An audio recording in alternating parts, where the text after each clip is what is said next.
তিন জিনিসের দিকে তাকালেই সওয়াব। কয় জিনিস? জোরে বলেন।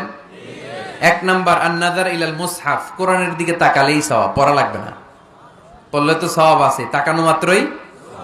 দুই নাম্বার আন-নাযার ইলা ওয়াজহিল ওয়ালিদাইন, মা বাবার চেহারা, মা বাবার খেদমত করলে তো সওয়াব আছেই, টাকা দিলে তো সওয়াব আছেই, কিন্তু মা বাবার চেহারার নজরের দিকে যদি রহমতের নজরে একবার তাকান, একটা কবুল হজ করলে যেই সওয়াব, ওই সওয়াব আমল নামাই দিবে কে? মা বাবা এমন জিনিস আমরা চিনলাম না।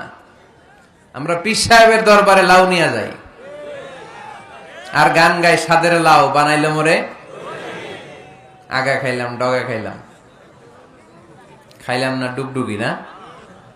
তো কই লাউ নিয়ে যান আপনি, কই হাদিয়া নিয়ে যান? আসল পীর সাহেব তো আপনার ঘরে। আপনার আব্বা সবচেয়ে বড় পীর সাহেব, আপনার আম্মা জান আপনার জন্য সবচেয়ে বড় পীর সাহেব। গোটা বিশ্বের সব পীর সাহেব যদি 50 বার করে কোরআন খতম দিয়ে এক গ্লাস পানির মধ্যে ফু দেয়, আর আপনার আব্বা শুধু বিসমিল্লাহ বলে যদি এক গ্লাসের পানিতে ফু দেয়, ওই গ্লাসের পানির ফুটা আল্লাহর কাছে কবুল হয়ে যাবে। এজন্য বিশ্বনবী বলতেন, জান্নাতু তাহতা আকদামি উম্মাহাতিকুম। ও দুনিয়ার মানুষেরা শোনো, দুনিয়ার পুরুষ মানুষদের পায়ের নিচে থাকে জুতা, জুতার নিচে থাকে বালু আর মাটি, আর দুনিয়ার বুকে এক একটা মায়ের পায়ের নিচে থাকে তার সন্তানদের জান্নাত।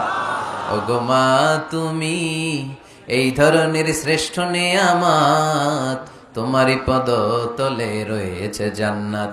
ওগো মা তুমি এই ধরনের শ্রেষ্ঠ নেয়ামত, তোমারই পদ তলে রয়েছে জান্নাত। সুবহানাল্লাহ পড়েন। কি মা! এই মারে আমরা চিনি না।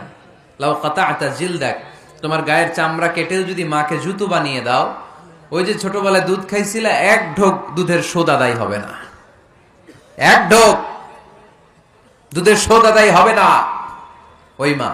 3 বার বললেন আল্লাহ রাসূল এই মায়ের কথা। কয়বার? আল্লাহ হাবিব বললেন মা মা মা, তারপরে মা কয়বার? বাবা কয়বার?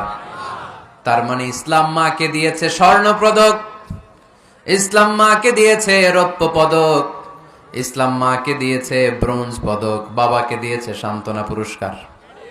ঠিক কিনা? 3 বার যদি মা হয়, একবার যদি বাবা হয়, তাহলে স্বর্ণ পদক কে? রৌপ্য পদক, ব্রোঞ্জ পদক, সান্ত্বনা পুরস্কার। সুবহানাল্লাহ কইতে বললেন না? ওই মায়ের চেহারার দিকে যদি রহমতের নজরে একবার তাকান, কবুল হজের সওয়াব আছে না নাই? তাহলে 1 নাম্বার কোরআনের দিকে নজর করলে সওয়াব।